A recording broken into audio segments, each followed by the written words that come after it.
채울 수 없네. 주님의 평안 내 안에 있네. 그 누구도 빼앗을 수 없네. 이 땅에 오직 주밖에 없네. 그 무엇도 나를 채울 수 없네. 주님의 평안 내 안에 있네. 그 누구도 빼앗을 수 없네.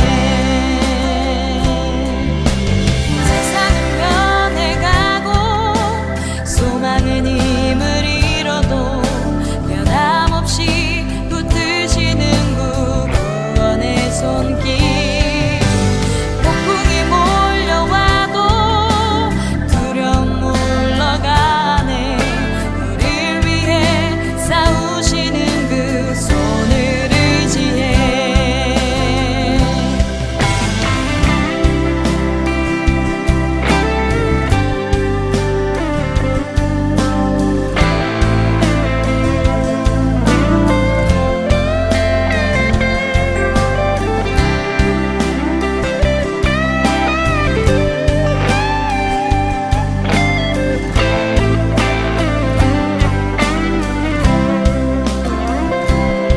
땅에 오직 주밖에 없네. 그 무엇도 나를 채울 수 없네. 주님의 평안 내 안에 있네. 그 누구도 빼앗을 수 없네. 이 세상 어디에서 평안을 찾을 수 있나. 목숨까지 내어주신 그 깊은 사랑을 우리가 바래왔고 꿈꿔왔던 미래가 그 한없는 사랑 안에서 열리고 있네.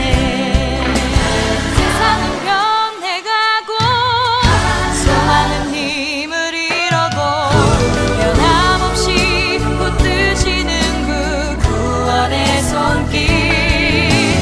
폭풍이 몰려와도 두려움 물러가네.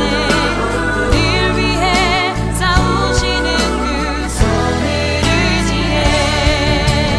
우리가 바래왔고 꿈꿔왔던 미래가 그 한없는 사랑 안에서 열리고 있네.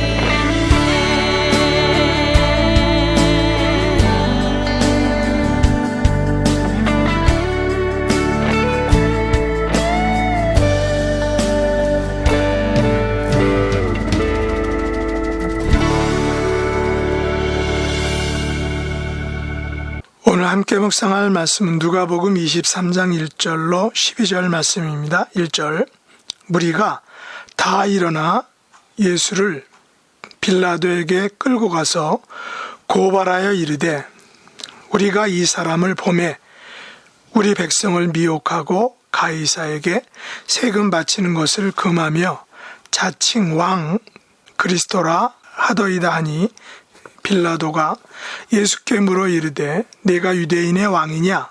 대답하여 이르시되, 내 말이 옳도다. 빌라도가 대제사장들과 무리에게 이르되, 내가 보니 이 사람에게 죄가 없도다 하니, 무리가 더욱 강하게 말하되, 그가 온 유대에서 가르치고 갈릴리에서부터 시작하여 여기까지 와서 백성을 소동하게 하나이다. 빌라도가 듣고 그가 갈릴리 사람이냐 물어 헤롯의 관할에 속한 줄을 알고 헤롯에게 보내니, 그때에 헤롯이 예루살렘에 있더라. 헤롯이 예수를 보고 매우 기뻐하니, 이는 그의 소문을 들었으므로 보고자 한지 오래였고, 또한 무엇이나 이적 행하심을 볼까 바랐던 연고로라. 여러 말로 물으나 아무 말도 대답하지 아니하시니, 대제사장들과 서기관들이 서서 힘써 고발하더라. 헤롯이 그 군인들과 함께 예수를 업신여기며 희롱하고 빛난 옷을 입혀 빌라도에게 도로 보내니 헤롯과 빌라도가 전에는 원수였으나 당일에 서로 친구가 되니라. 아멘. 오늘 말씀의 제목은 우리가 이 사람을 보매라는 것입니다. 사람은 누구나 보는 시각을 가지고 있습니다. 그리고 사람마다 보는 시각이 다 각기 다를 수 있습니다. 이것을 우리는 안목이라 말하고 학문적으로는 인생관 혹은 세계관이다 라고 이렇게 말합니다. 오늘 본문에 보면 가룟 유다의 배반으로 겟세마네 동산에서 잡은 예수님을 무리가 다 일어나 빌라도에게 끌고 갔습니다. 그리고 무리가 예수님을 고발하며 이렇게 말하죠. 우리가 이 사람을 보매 우리 백성을 미혹하고 가이사에게 세금 바치는 것을 금하며 자칭 왕 그리스도라 하더이다 라며 빌라도에게 고발한 것입니다. 지금 무리들은 예수님을 세 가지 죄목으로 고발하죠. 첫째는 백성을 미혹한 죄, 둘째는 가이사에게 세금 바치는 것을 금한 죄, 셋째는 자칭 왕 그리스도라 한 죄입니다. 먼저 백성을 미혹했다라는 것은 예수님께서 백성을 선동하여 그 당시 이스라엘을 통치한 로마 제국을 대항한 적이 없는 것을 보면 이 말이 사실이 아닌 것입니다. 단지 백성들이 예수님을 많이 따랐다라는 사실에 겁을 먹고 선동죄를 뒤집어 씌운 것이죠. 둘째로 가이사에게 세금 바치는 것을 금하신 적도 없습니다. 아마도 예수님께서 20장 25절에서 그런즉 가이사의 것은 가이사에게 하나님의 것은 하나님에게 바치라 라는 말을 걸고 넘어진 것으로 우리가 알 수 있습니다. 그러나 이것도 예수님께서 말씀하신 것은 성도라면 국가에 내는 세금과 성전에 내는 성전세 이 두 가지를 구분하신 것이죠. 이 두 가지가 있다는 것을 언급하신 것입니다.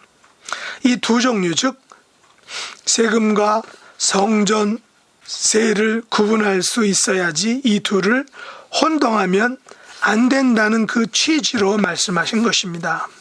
마지막으로 자칭 왕 그리스도라 하셨다라는 것은 사실입니다.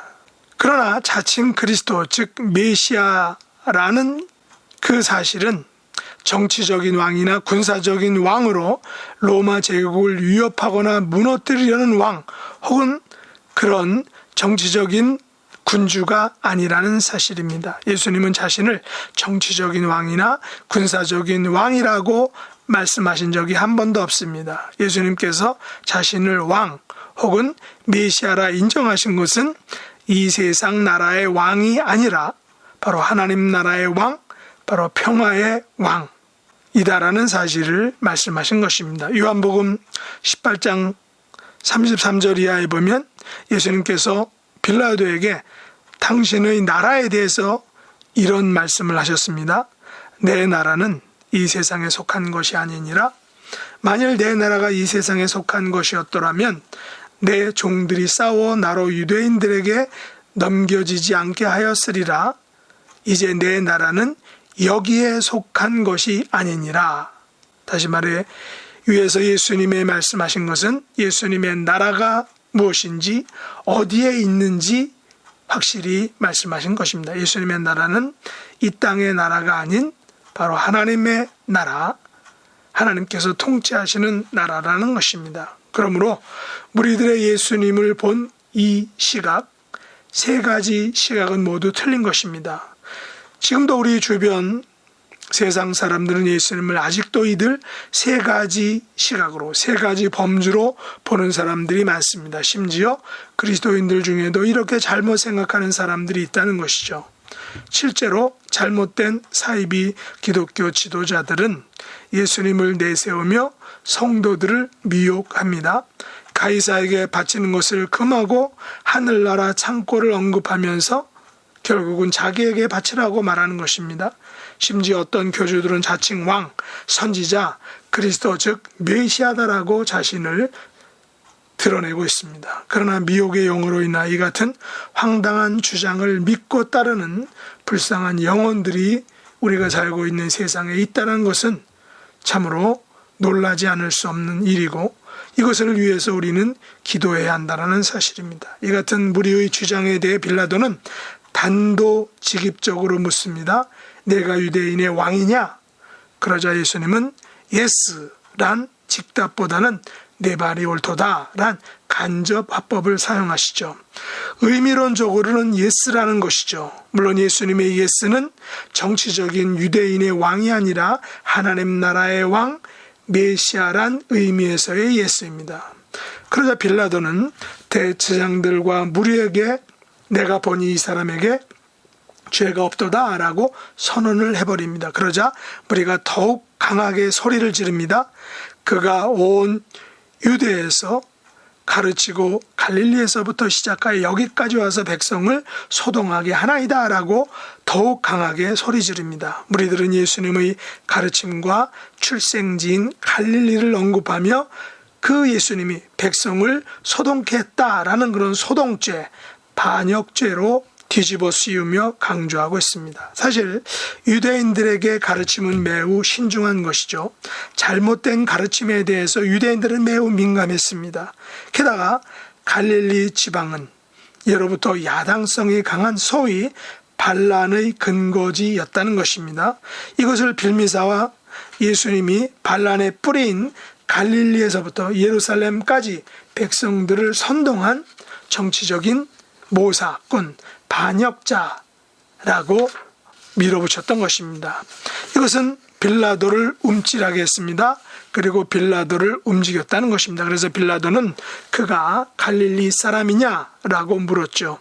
빌라도에게 갈릴리는 거론하기 싫은 골칫거리 지역이었기 때문입니다. 그래서 정치적 골머리를 피하고자 그 당시 갈릴리를 관할하는 헤롯이 예루살렘에 와 있는 것을 알고 예수님을 그에게 보냈던 것입니다. 빌라도가 정치적인 위험을, 정치적 리스크를 피하고자, 모면하고자 꾀를 냈던 것입니다. 설상가성으로 헤롯 왕은 그 당시 신선한 바람을 일으켰던 그 예수님을 본다는 그 기쁨에 어쩔 줄을 몰라 했습니다. 누가복음 기자는 헤롯이 예수를 보고 매우 기뻐했다라고 이렇게 표현을 하죠. 헤롯이 예수님을 보고자 하는 이유는 첫째, 예수님의 소문을 들었는데 눈으로 한번 직접 보고 싶었다는 것입니다. 둘째, 예수님께서 무엇이나 이적 행하심을 볼까 해서였다는 것이죠. 그래서 헤롯은 엄청난 기대감을 가지고 잔뜩 기대하며 여러 말로 예수님께 물었습니다. 그런데 어라? 예수님께서 아무 대답도 하지 않으셨습니다. 어쩌면 헤롯이 세례 요한을 죽인 것이 너무 괘씸해서 고의적으로 아무 대답도 하지 않으셨을지도 모릅니다. 헤롯은 세례 요한을 죽인 후에 그리고 트라우마를 가지고 있었을 것입니다. 그래서 예수님을 자신이 죽인 세례 요한이 다시 살아난 것으로 그렇게 생각하고 오해를 했다라는 것이 복음서에 기록되어 있죠. 그렇다면 그의 두려움은 아마 컸을 것입니다. 그래서 예수님을 세례 요한의 화신이라 생각해서 어쩌면 예수님을 보고자 한 그 의도 깊은 곳에는 첫째는 소문을 들어 눈으로 한번 직접 보고자 했고, 둘째는 예수님께서 행하시는 이적을 보고자 했다라는 그런 생각도 있지만 그 밑바닥에서는 그 자기가 죽인 세례 요한의 화신이라고 생각한 그 예수님을 죽이려고 하는 그 마음이 있었을지 모릅니다. 그 예수님의 침묵에 이어 대제사장들과 서기관들이 서서 힘써 예수님을 고발하니까 헤롯이 근인들과 함께 예수님을 업신여기며 희롱하고 빛난 옷을 입혀 다시 빌라도에게 보냈다라고 오늘 본문이 말하죠.